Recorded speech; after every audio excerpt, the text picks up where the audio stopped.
Salam kompeten, sobat milenial. Kembali di sini saya akan melanjutkan pembahasan soal UKK akuntansi tahun 2022 untuk paket 2, menyelesaikan siklus akuntansi perusahaan dagang dengan metode persediaan FIFO. Pada sesi sebelumnya, kita sudah membahas mengenai entry jurnal dan buku besar. Dan pada sesi ini, saya akan melanjutkan pembahasan dengan menyusun laporan keuangan. Langkah kerja yang harus kita perhatikan dalam menyusun laporan keuangan, di sini yang pertama adalah cermati angka-angka yang terdapat dalam neraca saldo sebelum penyesuaian per 31 Desember 2021. Perhatikan informasi tentang penyesuaian akhir periode 2021. Kemudian, berdasarkan semua informasi yang tersedia tersebut di atas, kerjakan tugas sebagai berikut. Pertama, diminta untuk membuat jurnal penyesuaian atau adjusting entries dan posting ke buku besar. Kemudian yang kedua, menyelesaikan kertas kerja atau worksheet 10 kolom. Kemudian, menyusun laporan keuangan, yaitu laporan laba rugi, laporan perubahan ekuitas, dan neraca. Selanjutnya, menyusun jurnal penutup atau closing entries dan posting ke buku besar. Dan yang terakhir, menyusun neraca saldo setelah penutupan atau post closing trial balance. Jadi kita akan melakukan langkah kerja ini secara bertahap. Dan yang pertama, kita akan menyusun jurnal penyesuaian terlebih dahulu. Sekarang kita mulai untuk menyusun jurnal penyesuaian, di mana untuk dokumen penyesuaian per 31 Desember 2021, di sini melanjutkan dokumen sebelumnya yang ke-26 dan sekarang dokumen yang ke-27, di mana di sini ada memorial kepada bagian keuangan. Telah diterima rekening koran dari bank atas rekening perusahaan tanggal 31 Desember 2021 menunjukkan informasi sebagai berikut. Interest revenue Rp1.401.700 dan bank service charge sebesar Rp60.700. Jadi dari memorial ini kita akan mencatat jurnal penyesuaian dalam bentuk jurnal umum. Tanggalnya kita buat tanggal 31 Desember. Kemudian untuk memo, kita buat nomor bukti memo ini. Dan untuk akun yang dipengaruhi oleh memo ini, yang pertama, di sini ada interest revenue, itu artinya pendapatan bunga berarti di kredit, dan bank service charge itu artinya adalah beban bank di sebelah debit. Berarti masih ada selisih, maka nanti dia akan masuk ke akun cash in bank. Kemudian yang kedua tadi di sini adalah bank service charge atau bank charge ya, menyesuaikan dengan nama akun yang di neraca saldo. Dan di kreditnya di sini adalah interest revenue. Berapa duitnya? Kita masukkan untuk interest revenue sesuai dengan data ini, Rp1.401.700. Kemudian untuk bank service charge-nya Rp60.700 di sebelah debit. Dan selisihnya inilah yang diterima atau masuk dalam cash in bank. Berapa selisihnya? Kita kurangkan saja antara interest revenue dengan bank service charge. Ya, Rp1.341.000. Ya, Rp1.341.000. Kemudian jika ini sudah, kolom ref kita kosongkan dulu, karena ini nanti akan kita isi pada saat kita melakukan posting dalam buku besar. Kemudian bukti transaksi jangan lupa untuk dilakukan penanda tanganan. Dan kita lanjutkan dokumen berikutnya yang ke-28. Di sini memorial bagian keuangan, lakukan penyesuaian terhadap saldo akhir perlengkapan Rp1.300.000, cadangan kerugian piutang 2% dari saldo piutang. Berarti kita harus menghitung atau mencari terlebih dahulu berapa perlengkapan yang terpakai. Karena di sini disebutkan yang tersisa ya. Atau kita buat di sini tanggalnya terlebih dahulu. Kemudian kita masukkan memonya. Dan untuk akun, karena di sini tentang perlengkapan, maka akan menjadi beban perlengkapan ya, atau supplies expense. Dan di kreditnya di sini office supplies. Berapa besarnya? Kita hitung berapa jumlah yang terpakai. Berarti caranya kita ketik sama dengan kita lihat berapa yang ada di neraca saldo. Ya, di sini neraca saldo untuk office supplies ada 3.743.750 ini. Kita kurangkan dengan yang tersisa ini 1.300.000. Jadi yang menjadi beban 2.443.750. Kemudian di kreditnya sama dengan ini. Kemudian yang kedua untuk cadangan kerugian piutang 2% dari saldo piutang. Maka kita masukkan di sini, nanti akan menjadi beban ke uncollectible account ya, atau piutang tak tertagih. Dan di sebelah kreditnya, karena metode yang digunakan adalah metode cadangan, maka di sini allowance for doubtful debt ya. Berapa besarnya? Di sini jelas 2% dari saldo piutang. Maka kita buat di sini sama dengan 2% dikali saldo piutang. Kita lihat di trial balance ini berapa saldo piutang? Ya, 522.156.250. Dan untuk yang allowance for doubtful debt di sini saldonya kosong. Berarti nggak perlu kita kurangkan. Langsung aja kita kalikan dengan saldo piutang. Ini dapatnya 10.443.125. Kemudian di kreditnya sama 10.443.125. Kemudian jika sudah, jangan lupa dokumen bukti transaksi di sini dilakukan penanda tanganan, menunjukkan bahwa dokumen ini sudah dilakukan pencatatan. Dan kita lanjutkan transaksi penyesuaian yang ketiga ya, atau dokumen ke-29. Bagian keuangan, lakukan penyesuaian terhadap aktiva tetap, building 2 juta, kemudian equipment 350.000, kemudian di sini untuk vehicle 1.612.500. Ini rinciannya untuk penyusutan vehicle. Dan ini akan kita bebankan di sini. Terlebih dahulu ya kita buat tanggalnya. Kemudian kita masukkan bukti memorialnya. Dan kita akan membebankan di sebelah debit di sini. Nanti beban penyusutan masing-masing aset ini. Jadi yang pertama depreciation expense building, kemudian depreciation expense equipment, dan depreciation expense vehicle. Kemudian di sebelah kreditnya tentu nanti akan masuk ke akumulasi penyusutan masing-masing jenis aset ini. Duitnya di sini berapa? Ya kita masukkan sesuai data ini. Tidak perlu kita perhitungkan lagi karena sudah jelas disebutkan berapa yang disusutkan. Jadi ini penyesuaian untuk memorial yang ketiga. Kemudian jika sudah bukti transaksi di sini jangan lupa kita lakukan penanda tanganan. Dan kita lanjutkan ke transaksi berikutnya, dokumen yang ke-30.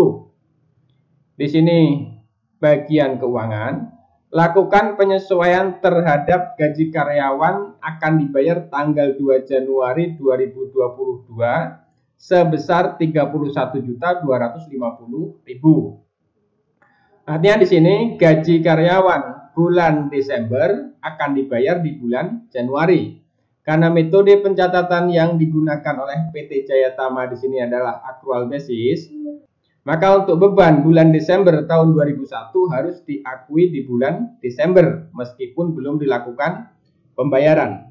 Maka dalam penyesuaian di sini kita buat lebih dahulu tanggalnya, kemudian memorial kita masukkan nomor buktinya, dan akun yang di sebelah debit karena di sini merupakan gaji karyawan, maka kita masukkan di sini salary expense. Dan di kreditnya karena belum dibayar kita bebankan ke accrued expense atau beban terutang. Berapa duitnya? langsung aja kita masukkan sesuai dengan data yang disebutkan, yaitu 31.250.000. Kemudian jika sudah selesai, jangan lupa untuk dokumen transaksi dilakukan penanda tanganan. Dan kita lanjutkan transaksi berikutnya, yang kelima, di mana di sini ada dokumen ke-31. Kepada bagian keuangan, keterangan pembagian dividen. Diberitahukan kepada pemegang saham bahwa perusahaan akan membagikan dividen 2021 sebesar 37.500.000 dan dikurangi dengan pajak penghasilan 10%. Berarti di sini baru dilakukan pengumumannya, belum dilakukan pembayaran. Karena di sini baru diberitahukan. Jadi nanti di sini di sebelah debitnya, atau kita buat tanggalnya terlebih dahulu, kemudian ini bukti memorial. Dan di sebelah debit nanti akan kita bebankan ke akun dividen, karena ini merupakan pengumuman pembagian dividen. Dan di sebelah kreditnya ada dua akun. Yang pertama yaitu akun untuk pengakuan hutang dividen, karena ini belum dibayar ya. Berarti akan masuk ke akun dividen payable. Kemudian atas dividen ini dikenakan PPh. Maka akan ada PPh yang terutang atau namanya adalah income tax payable. Berapa besarnya? Untuk dividen tentu sebesar yang dibayar, yaitu 37.500.000. Dan untuk PPh-nya di sini 10%. Berarti di sini kita masukkan income tax-nya, kita ketik sama dengan 10%. Kita kalikan dengan 37.500.000, maka dapat 3.750. Dan sisanya inilah yang dibayar atau yang menjadi hutang untuk dibayar di kemudian hari, yaitu 33.750.000. Kemudian jika sudah, jangan lupa dokumen transaksi dilakukan penanda tanganan. Dan berikutnya transaksi yang ke-32 atau yang terakhir ini ya. Bagian keuangan, lakukan konversi atas pajak, lakukan penutupan akun paid in dan paid out terhadap prepaid tax. Jadi kita buat tanggalnya terlebih dahulu, tanggal 31. Kemudian kita masukkan bukti memorialnya 07. Dan di sini dilakukan penutupan, artinya ada paid in dan ada paid out dalam neraca saldo ini. Ini ada paid in di sebelah debit. Kita diminta untuk melakukan penutupan, berarti nanti kita pindahkan ke sebelah kredit. Dan di sini ada paid out di sebelah kredit, nanti kita pindahkan di debit biar saldonya 0 ya. Dan nanti selisihnya diperhitungkan ke prepaid tax ini, karena di sini ada terhadap prepaid tax. Maka akun kita akan mendebit value added tax paid out. Kemudian di kreditnya adalah value added tax in, karena ini yang tadi sebelumnya di sebelah debit ya. Yang outnya tadinya di sebelah kredit, maka di sini menjadi dibalik. Kemudian nanti selisihnya akan dibebankan ke prepaid tax. Berapa duitnya? Kita ikuti jumlah yang ada di trial balance tadi. Untuk paid out berarti kita ambil jumlah paid out ini. Kemudian untuk paid in kita ambil jumlah paid in.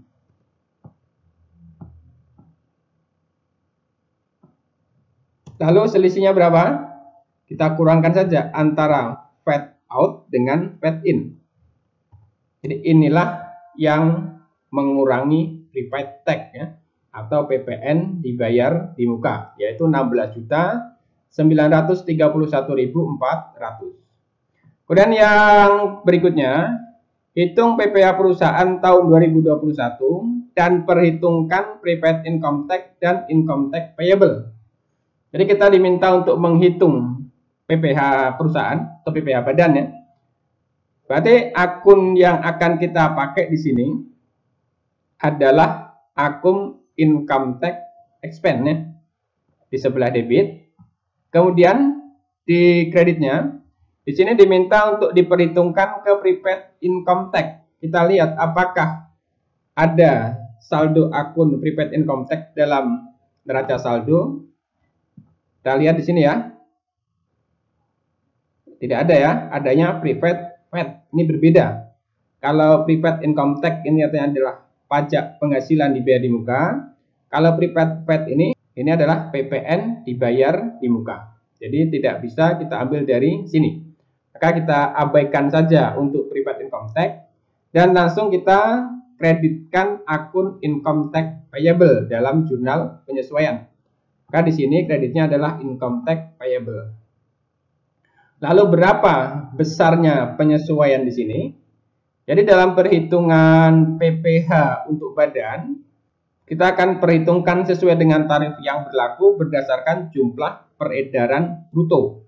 Kita lihat dalam neraca saldo di sini, jumlah peredaran bruto adalah, ya di sini ada sales of merchandise 8 miliaran, kemudian ada sales return ya. Sales diskon tidak mengurangi peredaran bruto, tapi kalau sales return dia mengurangi. Karena ini merupakan penjualan yang dibatalkan atau barangnya dikembalikan. Sedangkan diskon itu hanya merupakan keringanan dalam melakukan pembayaran. Kemudian di sini ada service income. Jadi service income ini kita masukkan ke dalam peredaran bruto.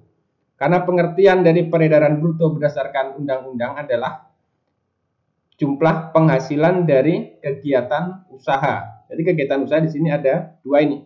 Karena kalau dilihat dari kode akun, berarti ini masuk dalam kegiatan usaha. Sedangkan untuk kegiatan yang di luar usaha, tidak kita perhitungkan. Ini merupakan pendapatan, tapi di luar usaha. Berarti selain peredaran bruto, nanti kita harus mengetahui juga berapa besarnya PKP atau penghasilan kena pajak. Berarti kita harus tahu terlebih dahulu berapa laba yang diperoleh oleh perusahaan. Jadi kita saat ini belum bisa melakukan perhitungan PPh badan, dan ini akan kita hitung nanti setelah kita mengetahui berapa jumlah laba yang diperoleh oleh perusahaan. Caranya nanti setelah kita menyusun neraca laju. Maka untuk yang income tax expense ini kita skip terlebih dahulu. Baru nanti kita isi setelah kita mengetahui berapa besarnya PPh badan. Kemudian langkah selanjutnya setelah kita membuat jurnal penyesuaian ini, kita posting terlebih dahulu ke dalam buku besar. Di langkah selanjutnya setelah kita membuat jurnal penyesuaian adalah kita melakukan posting jurnal penyesuaian ini ke dalam buku besar. Buku besar ini merupakan buku besar yang sudah kita pergunakan sebelumnya, bukan membuat buku besar yang baru. Jadi kita akan memilih sesuai dengan akun yang ada dalam jurnal penyesuaian ini. Jadi yang pertama, di sini akunnya adalah akun cash in bank. Berarti kita cari buku besar untuk akun cash in bank. Di sini di sebelah debit ya, 1.341.000. Kayak kita masukkan di sini buku besar akun cash in bank, yaitu di sebelah debit. Tanggalnya kita buat tanggal 31, kemudian deskripsinya kita buat adjustment, kan ini penyesuaiannya.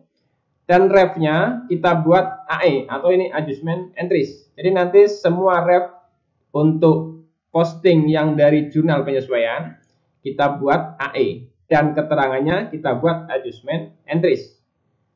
Jumlahnya di sebelah debit 1.341.000 sesuai dengan jumlah ini. Dan sekarang saldonya karena sebelumnya di debit, masuk di debit maka ditambah menjadi 893.776.975.000. Kemudian jika sudah dilakukan posting dalam buku besar, jangan lupa di kolom ref jurnal penyesuaian kita tuliskan kode akun menunjukkan bahwa akun ini sudah kita lakukan posting dalam buku besar.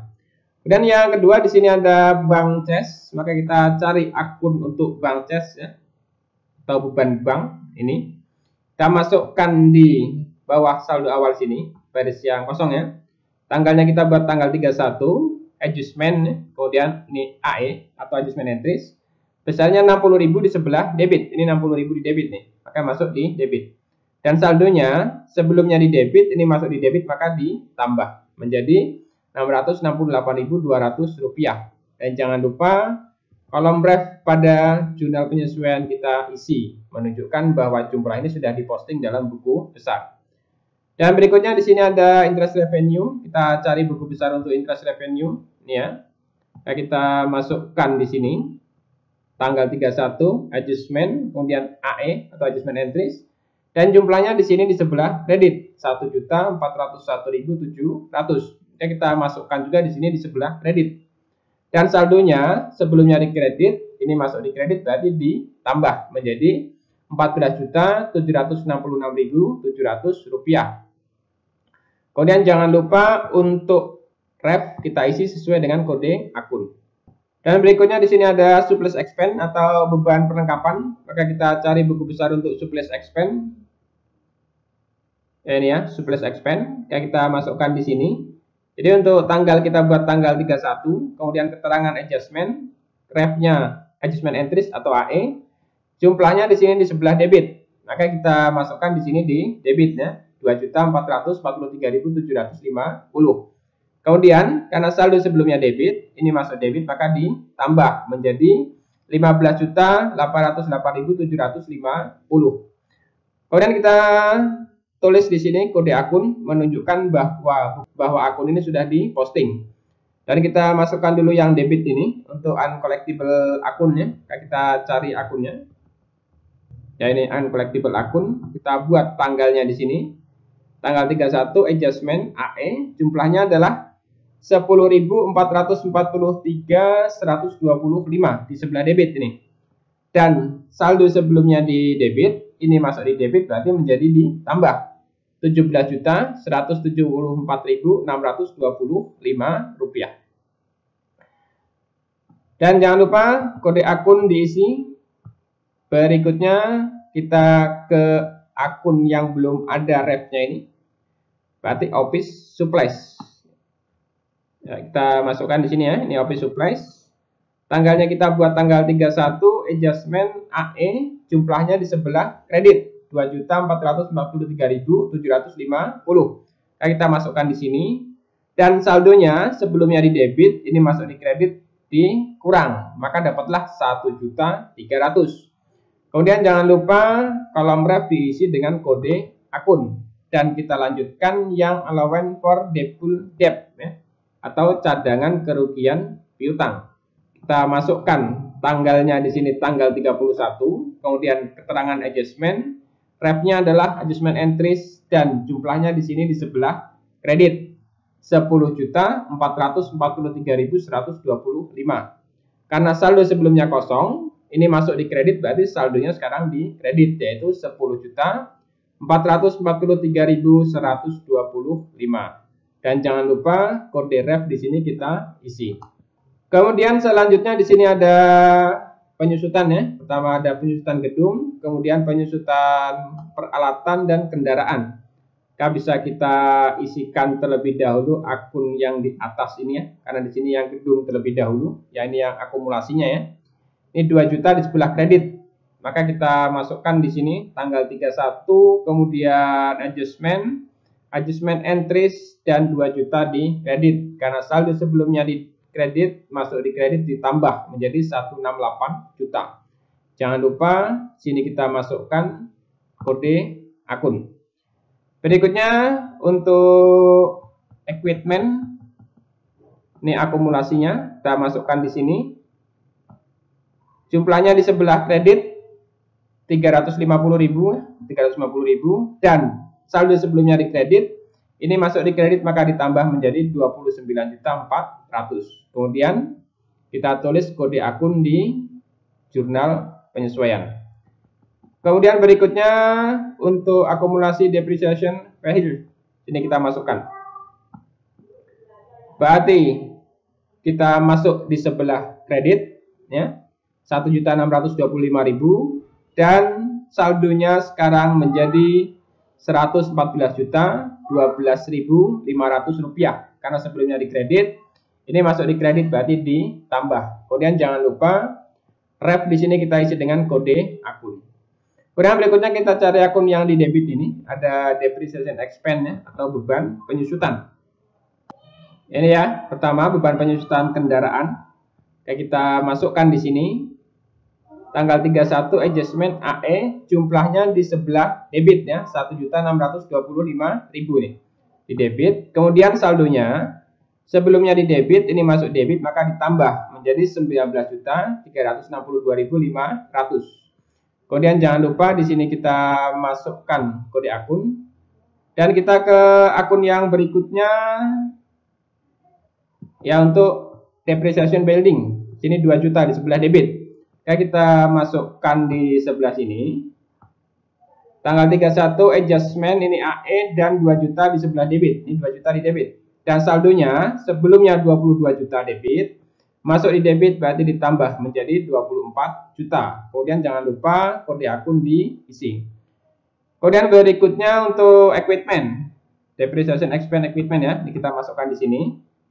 Tanggal 31 terangan adjustment, refnya adjustment entries, jumlahnya 350.000 di debit, ini 350.000 debit.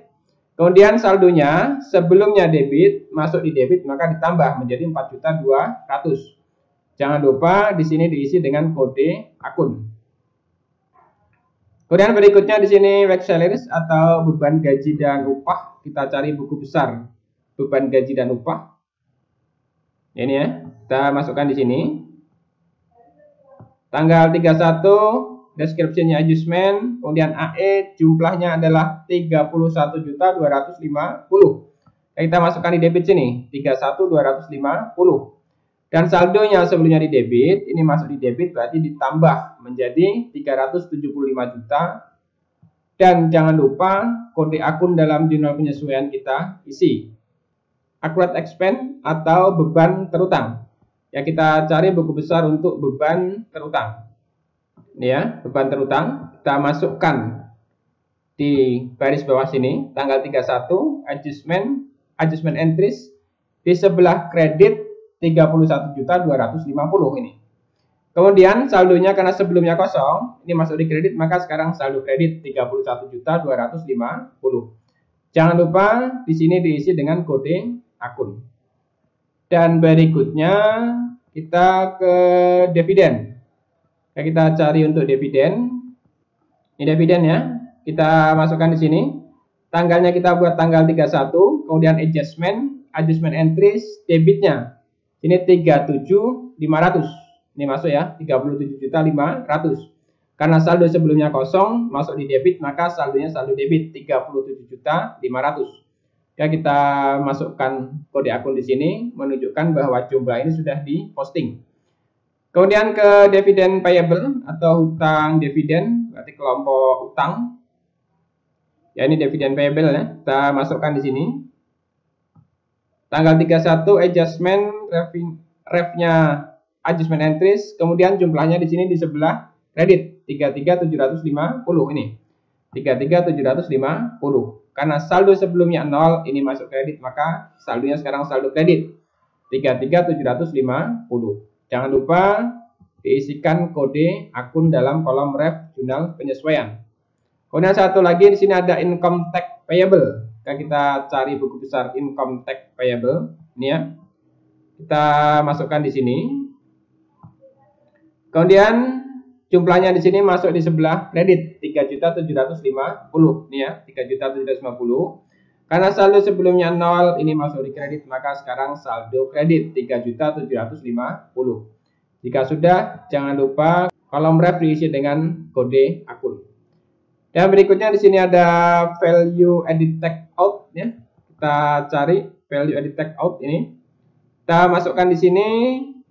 Kita lihat di sini jumlahnya di sebelah debit 71.706.250. Ya, kita masuk di sini debit 71.706.250. Dan saldonya karena sebelumnya 71.706.250 di sebelah kredit, sekarang masuk di debit maka dikurang menjadi 0. Jangan lupa di sini dimasukkan kode ref.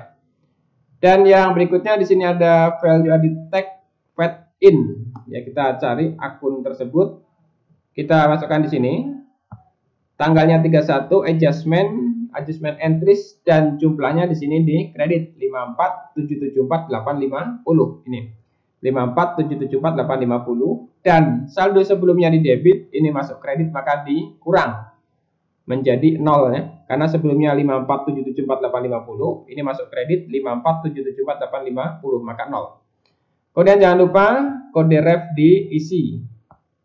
Dan berikutnya adalah prepaid tag. Ini akunnya prepaid tag. Kita buat tanggalnya 31, kemudian adjustment entries, dan jumlahnya di sebelah kredit 16.931.400. Masuk di kredit ya, 16.931.400. Sebelumnya di debit, ini masuk di kredit, berarti dikurang menjadi 723.974.850. Dan jangan lupa kita buat kode akun dalam jurnal penyesuaian. Dan untuk yang income tax expense dan income tax payable ini, karena kita belum mengetahui angkanya, kita skip dulu. Setelah kita tahu, nanti baru kita lakukan posting.